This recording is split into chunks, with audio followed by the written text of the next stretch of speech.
아멘. 잘 읽었습니다. 우리 옆에 계신 분, 우리 금요 집회에 오신 여러분들을 진심으로 환영하는 마음으로 인사하도록 하겠습니다. 금요 집회 잘 오셨습니다. 축복합니다. 잘 오셨습니다. 축복합니다. 우리 한마디만 더 할까요? 아름다운 밤입니다. 아름다운 밤입니다. 아름다운 밤입니다를 누가 했는지 아세요? 혹시 우리 젊은 친구들은 모를 텐데. 아름다운 밤이에요. 누가 이렇게 했거든요. 누가 한지 아세요, 혹시? 김경배 집사님 정도면 아실 텐데. 장미희 씨가 했어요. 장미희 씨라고. 아시죠? 옛날에 영화에서 무슨 상을 받았거든요. 그때 시상 소감 말하고 그랬더니, 아름다운 밤이에요. 정말 이렇게 했어요. 흉내를 제가 잘 못 내지만, 하나님이 주시는 은혜로 여러분의 이 밤이 가장 아름다운 밤 되시기를 축원합니다. 주신 말씀을 가지고 오늘 빌레몬서 두 번째 시간, 이제는 유익한 자 되어, 이제는 유익한 자 되어라는 제목으로 말씀을 전하겠습니다. 빌레몬서를 오늘 우리 청년들이 이번 여기 현수막에 있는 대로 우리 청년의 헌신 예배를 준비하는 그런 마음으로 뜨겁게 찬양 인도를 해주시고 또 기도해주고 또 이 시간 이후에 끝나도 기도회까지 잘 인도할 텐데, 그 시간에 하나님께서 주시는 놀라운 은혜를 기대하면서 오늘 빌레몬이라고 하는 당시 골로새 교회가 시작되었던 한 가정이 있습니다. 아주 믿음의 사람이에요. 근데 거기에 아주 똑똑하고 아주 일을 잘하는 종이 하나 있었습니다. 오네시모라는 종이 있는데 그 사람과 엮였던 일입니다. 근데 거기에 대해서 참으로 놀랍게도 로마 셋집에 렌트하우스에 있었던, 그래서 가택연금을 당했던 바울을 만나서 예수 그리스도를 영접하고 그가 다시 원래 자기의 주인이었던 빌레몬의 집으로 이제 돌려보내는 이야기를 하는 그 내용이 오늘 본문의 내용입니다. 그러면 사도 바울이 오늘 우리가 기도를 한 모인 것처럼 기도를 하고 있어요. 기도를 하는데 먼저 감사 기도를 합니다. 우리 한번 4절 한번 먼저 볼까요? 어떤 기도를 감사하며 하는지 4절, 5절 다 같이 시작. 내가 항상 네 하나님께 감사하고 기도할 때에 너를 말함은 주 예수와 및 모든 성도에 대한 내 사랑과 믿음이 있음을 들었음이니 아멘. 사랑과 믿음. 그래서 빌레몬이라는 사람에게 지금 종을 돌려보내야 돼요. 도망친 종이거든요. 돈 많이 갖고 튀었어요. 근데 예수 믿고 변화돼서 이제는 주인에게 가서 용서를 구하려고 돌려보내려고 하는데 오네시모를 칭찬하는 기도를 하는 거예요. 지금 오네시모, 내가 골로새 교회를 위해서 얼마나 사랑했고 또 내가 얼마나 큰 믿음이 있었는지를 내가 기도할 때마다 참 감사한다. 그러니까 빌레몬은 정말 괜찮은 믿음을 갖고 있는 사람이었습니다. 자, 그러면서 이런 기도를 드릴 때마다 우리가 오늘 이 밤에 기도할 때도 이렇게 기도하면 좋겠어요. 옛날에 젊은이들이 참 많았던 조이선 교회라고 있었습니다. JOY. 이 JOY라는 조이선 교회의 뜻이 뭐냐면은 Jesus first, others second, you third 해가지고 예수님이 제일 먼저, 그 다음에 이웃이 두 번째, 그 다음에 세 번째가 나. 이래서 joy예요. JOY. 그래야 기쁨이다. 예수님이 1등이고 그 다음에 이웃이 2등이고 세 번째가 나다. 그래서 조이. 그런 선교가 있었는데 우리가 기도할 때도 하나님 앞에 가장 먼저 하나님의 이름을 부르며 그 앞에 서는 마음으로, 그리고 우리의 두 번째 기도는 무슨 기도? 이웃을 위한 기도예요.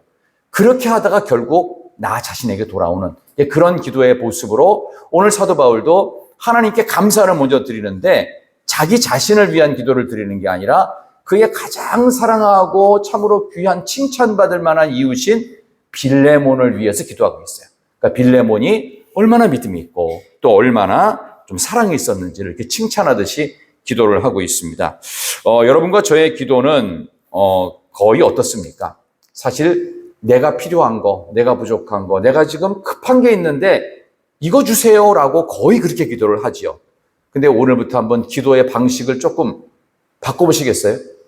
내 기도 한 번도 안 하고, 하나님, 저도 답답하긴 하지만 우리 주변에 기도가 필요한 사람이 많습니다. 형제자매가 많습니다. 이웃들이 있습니다. 내 친구가, 형제, 친척들이, 때로는 멀리 있는 누군가가, 또 우리 교회의 누구누구가 이런 식으로 여러분 주변에 있는 사람들을 먼저 기도하면 질문, 하나님이 내 기도는 아예 기억 못하시고 나의 기도에 응답을 안 하실까요? 그래도 하나님이 다 챙겨서 내가 기도하지 않은 나를 위한 기도까지 응답을 하실까요? 첫 번째일까요? 두 번째일까요? 무조건 두 번째입니다. 왜냐하면 하나님은 내가 기도하기 전에 내 기도를 아시는 분이에요.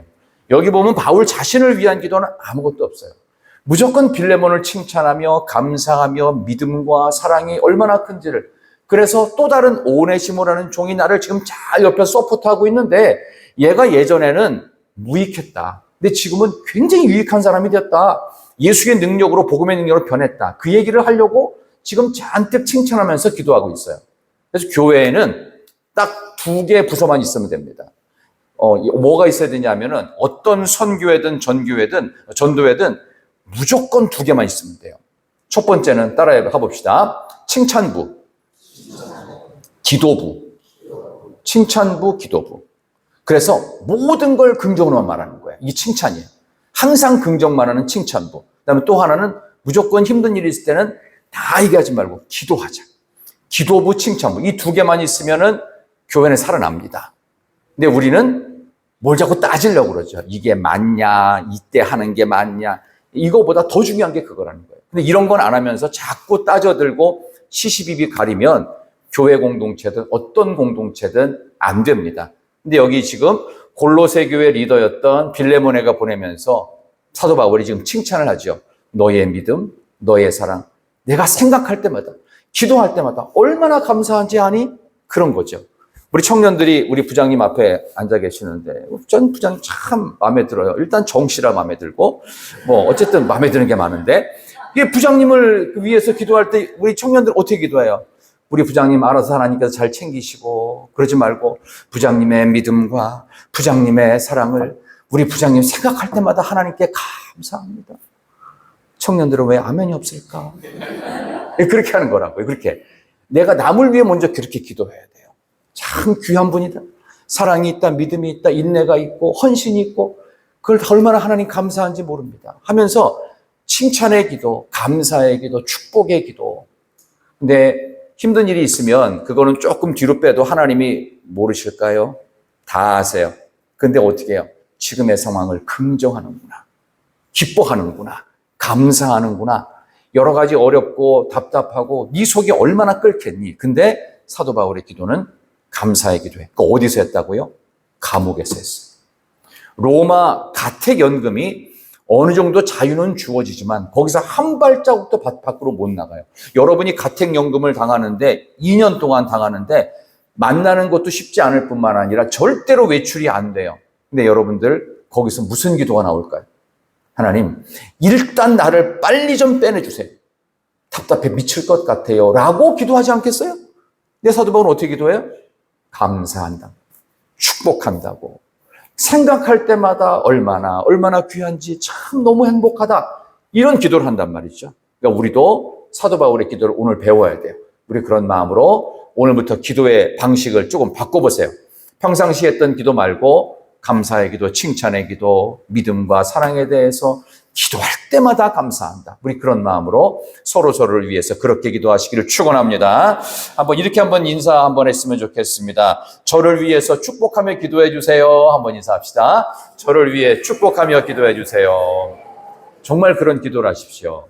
여러분들이 기도할 때마다 하나님, 저 청년 마음에 안 드는 게 있는데 하나님 그걸 좀 뜯어 고쳐 주시고 다시는 나를 불편하지 않게 해주시고, 해봤자 뜯어 고쳐질까요? 안 고쳐질까요? 절대 안 고쳐집니다. 내가 나를 바꾸지 않는 한은 절대 난 못 바꿉니다. 하나님이 알아서 손대십니다. 그러니까 우리가 할 수 있는 기도는 하나님 감사합니다. 그래도 저 형제, 저 자매는 이런 좋은 점이 있으니 제가 생각할 때마다 얼마나 감사한지요.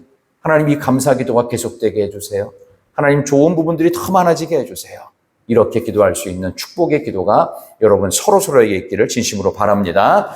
이제 구체적으로 그를 이제 보내는 장면인데요.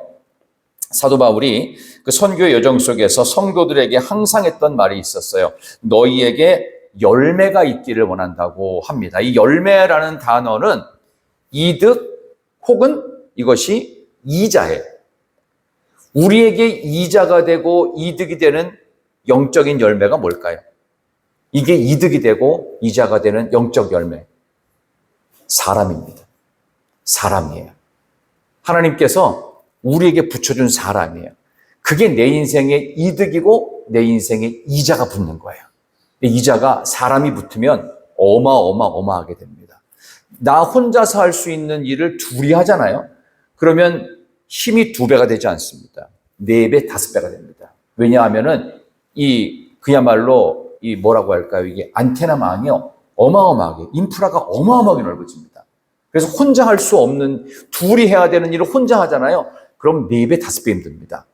그게 여러분의 삶 속에 있어요. 근데 우리에게는 하나님께서 열매가 있기를 바라는데, 열매가 있으면은 내가 혼자 할 수 없는 일을, 내가 할 수 있는 일을 4배, 5배 힘을 내도록 주변에 사람을 붙이시는 게 진짜 열매고 축복이고 내 인생의 이득이며 이자인 줄 믿습니다.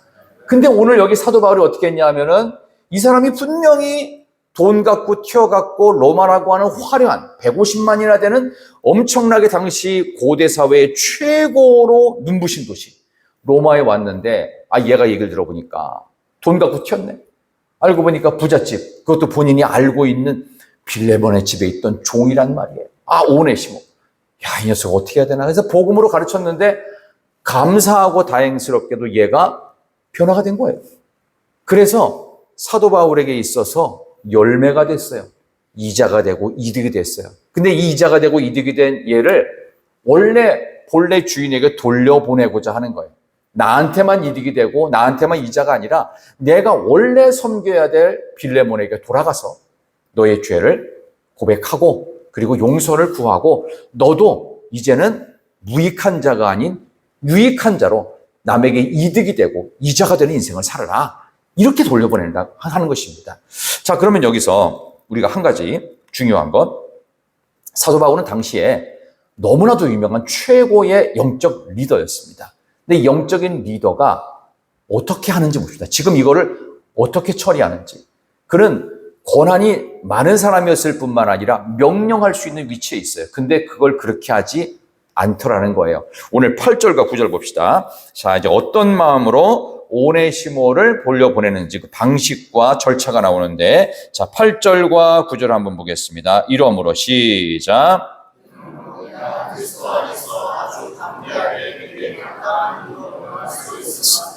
도리어 사랑으로서 간구하노라. 나는 바울은 지금 또 예수 그리스도를 위하여 갇힌 자 되어 10절까지 갇힌 중에서 낳은 아들 오네시모를 위하여 내게 간구하노라. 아멘. 이거 너무 엉뚱하지 않나요? 아니, 바울이 잘못한 게 아니잖아요. 돈 갖고 튄 놈은 누구예요? 오네시모예요. 근데 오네시모를 잘 받아달라고 빌레몬에게 사정을 하고 있어요. 그럴 필요가 없거든요. 영적인 리더, 게다가 고대 사회의 영적인 리더 바울쯤 되면 그 당시에 최고의 석학입니다. 이 가말리엘 문화에서 교육을 받은 최고의 석학인 이 바울은 지금식으로 얘기하면 미국의 아이비리그 총장쯤 되는 사람입니다. 권한이 막강합니다. 어찌 보면 이런 걸 갖고도 너 딴소리 하지 말고 잔말하지 말고 내가 시키는 대로 얘한테 아무 소리 하지 말고 무조건 너를 돕도록 그렇게 해. 내가 인정했어. 이렇게 해도 상관없어요. 근데 어떻게 해요? 나는 지금 나이가 많으나 내가 너보다 연장자고 나이가 많잖아. 그럼에도 불구하고 나는 또 그리스도를 위해서 갇혀서 감옥살이도 하고 있어. 그렇지만 내가 이 갇힌 중에 감옥 중에 낳은 아들 같은 사람이야. 그러니까 내가 좀 제발 받아주기를 내가 간절히 구한다. 왜 이렇게 간절한 마음으로 사정을 하듯이 부탁을 했을까요? 이게 바로 예수 믿는 우리가 가져야 되는 관용적 정신이라고 말합니다. 그거를 어려운 말로 톨레랑스라고 말합니다. 이 관용적 정신은 어찌 보면 그리스도를 믿는 우리들에게 있어서는 너무나도 중요한 부분입니다. 지금 예수 믿는 이들이 이렇게 사회적으로 배타적인 종교라고 너무 몰리고 있고 코로나 이후로 우리나라에서 너무 이걸 안 좋게만 얘기해가지고 뭐 교회만 갔다 오면 무조건 코로나 걸린다. 예배만 들어오면 무조건 코로나 걸린다. 뭐 이런 얘기를 몇 년 전에 우리가 많이 들었습니다. 정말 그랬나요? 그렇지는 않아요. 교회 아니라도 딴 데서 다 걸려올 수도 있는 거거든요. 그러다 보니까 이상하게 지금 현재 보면은 교회 다닌다고 하면은 거기에 대해서는 에이, 이렇게 평가하는 사람도 많고 교회를 떠난 사람들이 그 당시에 엄청 많았습니다. 코로나 통과하면서 우리나라 교회가 약 10,000개 정도가 사라졌어요.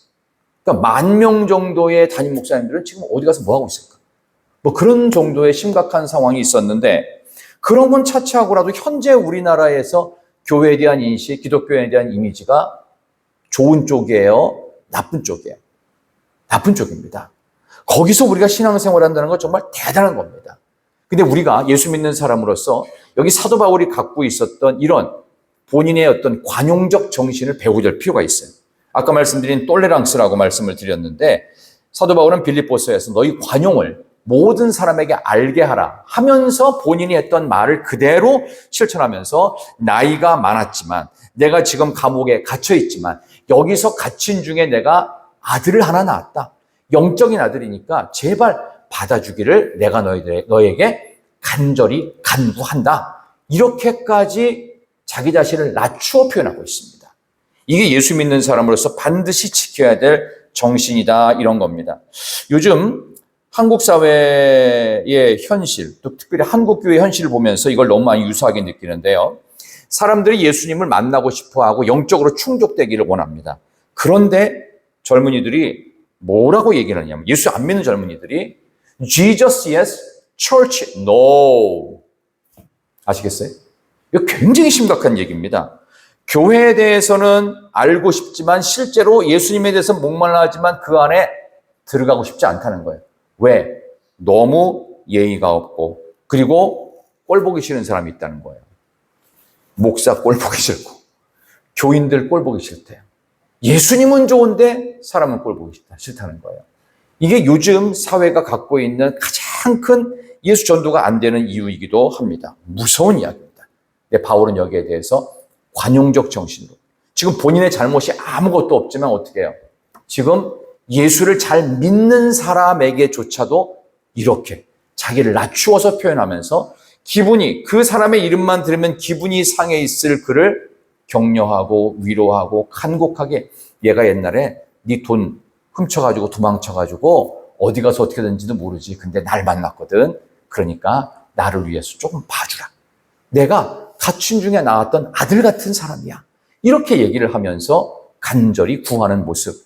이게 예수 믿는 사람의 관용이에요. 관용이란 고상한 인격에서 나오는 정중하고 합리적 태도입니다. 그래서 예수 믿는 사람들은요, 믿지 않는 어떤 사람들보다 예의가 있어야 돼요. 예의가 있어야 돼요. 말 한마디, 행동 하나. 삶의 모든 자리가 그렇죠. 그래서 저는 제가 그전에도 얼마 전에도 말씀 한번 드렸는데, 목회하면서 하나님께 다짐했던 부분, 하나님, 화내지 않게 하여 주옵소서. 아직까지는 지켰는데, 앞으로는 모르겠어요. 아직까지는 제가 화를 안 냈어요. 그렇다면, 제가 예전에 화를 낸 적이 있었기 때문에 이런 기도를 드렸을까요? 아니면 한 번도 없었기 때문에 이런 기도를 할 수 있었을까요? 답하기가 곤란하신가요? 제가 예전에 성도에게 화를 낸 적이 있었기 때문에 이런 기도를 했을까요? 한 번도 없었으니까 이런 기도를 했을까요? 있었어요. 있었어요. 별것도 아닌 것 같은 얘기지만 그래도 있었어요. 막 그 집 앞에 찾아가가지고 뭐 한 게 있었어요. 그 뒤로는 제가 결심을 한 거예요. 아, 큰일 나겠다. 성내는 것이 하나님의 의를 이루지 못하는데. 사도 바울이 똑같았어요. 그는 예수님의 죽음을 마땅하다 생각했어요. 그래서 어떻게 해요? 예수 믿는 사람들을 잡아 죽이려고 분노에 차서 예수 믿는 저놈들은 우리 유대인도 아니야. 하나님의 자녀도 하나님의 백성, 성민 이스라엘 아니야. 이래서 죽어도 마땅한 자로. 아니 그 귀한 영혼을 당연히 죽어야 될 자로 여기다니요. 그 분노가 이루 말할 수 없었어요. 근데 그가 다마스커스 언덕에서 예수님 만난 이후로 화내는 자가 아니었어요. 근데 또 한 번 화를 낸 적이 있습니다. 마가를 데리고 제2차 전도여행을 가려고 하다가 그가 너무 비협조적으로 나오니까 마가에 대해서 데리고 가느냐 마냐 때문에 본인을 선교사로 만들어주고 그를 위대한 사도의 반열에 들게 했던 바나바와 대파 싸움입니다. 사도행전에 나와요. 그러니까 사도 바울도 사실은 이 성격이 보통인 사람이 아니죠. 그러니까 저도 옛날에 성깔이 한 성깔 했습니다. 그러니까 제가 그 기도를 드렸던 거예요. 한 10년이면 한 17, 8년 전에 제가 목사 안수 받고 얼마 안 있어서 그렇게 대판 교인하고 싸웠던 적이 있었어요. 그때 이후로 제가 결심을 한 거예요. 하나님, 제가 목회를 할 때 앞으로는 절대로 화내지 않게 해주시옵소서. 아무리 화가 나도 화내지 않고 넘기게 해주시옵소서. 사도 바울이 화가 머리끝까지 나 있을 것 같은 빌레몬에게 이 오네시모, 정말로 치가 떨리는 이름이었을 거예요. 내가 그렇게 잘해줬는데 어떻게 내 돈을 이렇게 많이 갖고서 훔쳐갖고 멀리 어디가 있는지도 모르고 숨어들을 수, 잡히기만 해봐라. 그냥 두지 않는다. 생각만 해도 치가 떨리고 분노가 치미는 이거를 예상하면서 사도 바울 본인의 과거에 예수 믿기 전에 전도 여행을 하면서 본인이 마가 때문에 분노하고 싸웠던 그 기억이 오버랩됩니다. 그리고 부탁을 하는 거예요. 화내지 말라는 걸 깔고 내가 갇힌 중에 있고 내가 나이가 많잖니. 그리고 내가 옥중에서 얘를 복음으로 낳았어. 그러니까 너도 가로 열고 예수님의 마음으로 가로 닫고 얘를 좀 받아주기를 내가 간절히 구한다. 그럴 필요도 없었지만 그 정도로 화내는 것을 멈추고 싶었던 사도 바울의 진정한 관용의 정신으로 너희 관용을 모든 사람에게 알게 하라. 이 마음으로 사도 바울은 부탁을 하고 있습니다. 여기 나오는 이 오네시모라는 사람의 원래 이름의 뜻이요, 유익한 자입니다. 부모가 이 아이의 이름을 유익한 자라고 지었을 때 이 아이가 그렇게 자라길 바랐겠죠. 처음에는 그랬을 것입니다. 근데 종살이를 하면서 이 유익한 자라고 하는 이 오네시모라는 사람은 중간에 유익한 자의 인생이 아닌 그의 인생을 꼬이게 하는 자기 주인이 돈이 많은 것을 확인하게 됩니다. 욕심이 생겼어요. 나도 저 돈의 얼마 정도만 내가 갖고서 저 화려한 로마로 간다면, 나도 내 신분만 잘 숨길 수 있다면 호의호식하며 잘 살 수 있겠다. 이런 착각 속에 숨어들었지만 돈이 사라짐과 동시에 모든 꿈도 사라지기 시작했습니다. 그러다가 인생의 바닥을 칠 무렵 드디어 가택연금이 되어 있는 사도 바울을 여차여차한 어떤 특별한 상황 속에서 만나게 됐고, 인생의 바닥을 치고 있을 그의 삶 속에 여전히 화려한 인생에 대한 꿈은 이제 천국 인생으로서 예수님을 만나는 극적인 변화의 삶을 삽니다. 본인이 돈을 많이 갖고 있기 때문에 유익한 자가 아니었어요. 예수를 갖고 있어야, 예수를 만나야 유익한 자가 된다는 것. 그것을 알게 됐어요. 돈이 많아도 그는 무익한 자였습니다. 그러나 아무것도 없어도 예수가 있으면 우리는 유익한 자가 될 수 있습니다. 전에는 무익한 자이더니 이제는 유익한 자가 됐다. 여러분, 우리 사랑하는 청년들이 정말 유익한 인생, 남들에게 이득이 되고 남들에게 이자가 될 수 있는 열매 같은 인생, 예수가 여러분 안에 충만한 인생 되시기를 진심으로 축원합니다. 아까 여러분이 불렀던 그 찬양 중에서 민족의 가슴마다 피 묻은 그리스도를 심어, 이 원래 제목이 뭐냐면 그리스도의 계절이에요.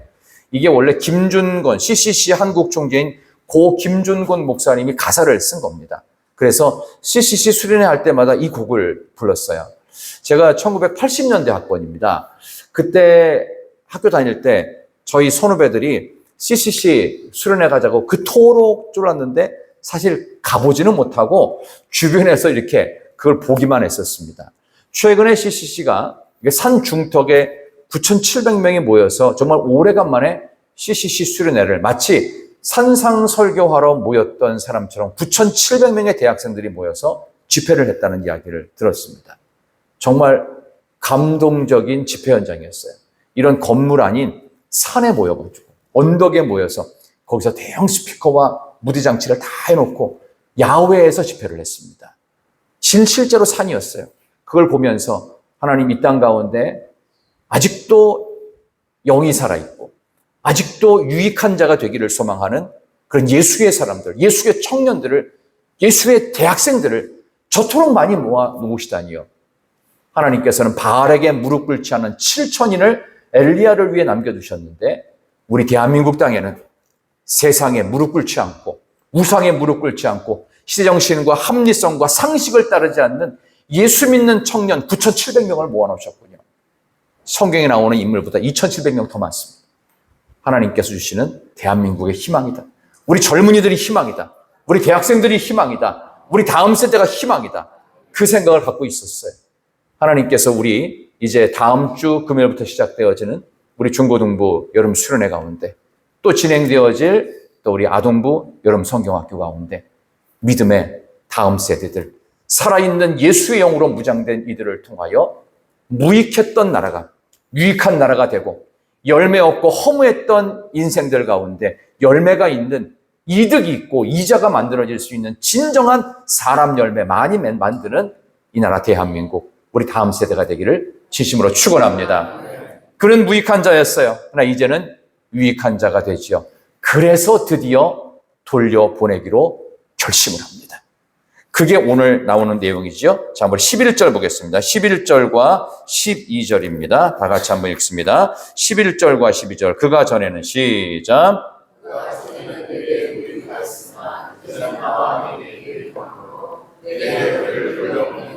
그는 내 신복이라. 아멘. 신복이라는 말이 지난주에 말씀을 드렸죠. 심장 같은 사람.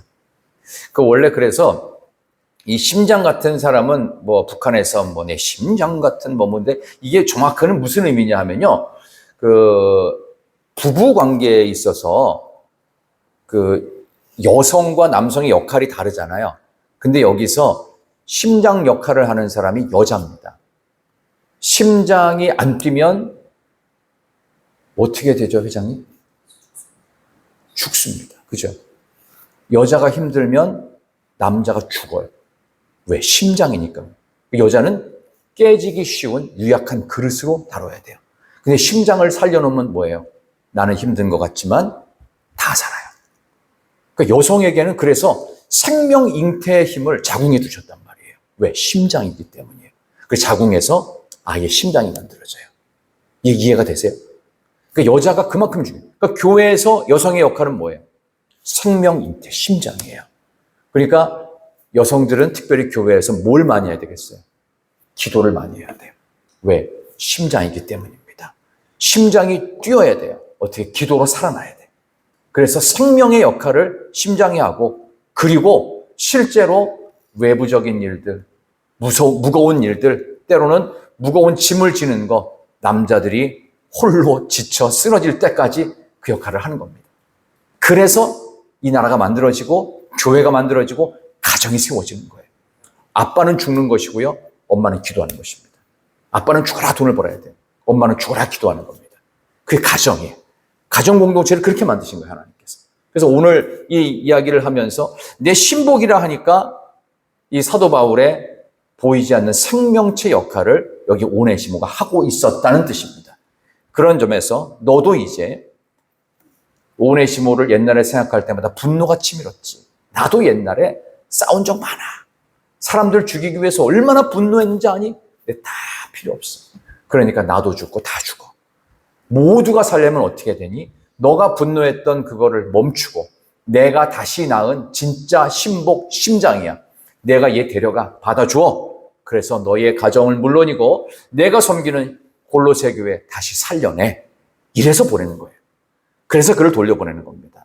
그 역할을 위해서 여러분들과 제가 우리가 속한 모든 공동체, 그게 가정이든 교회이든 청년회이든 또 우리 기관이든 또 신앙가족이든 여러분이 심장 역할을 하셔야 될 줄 믿습니다.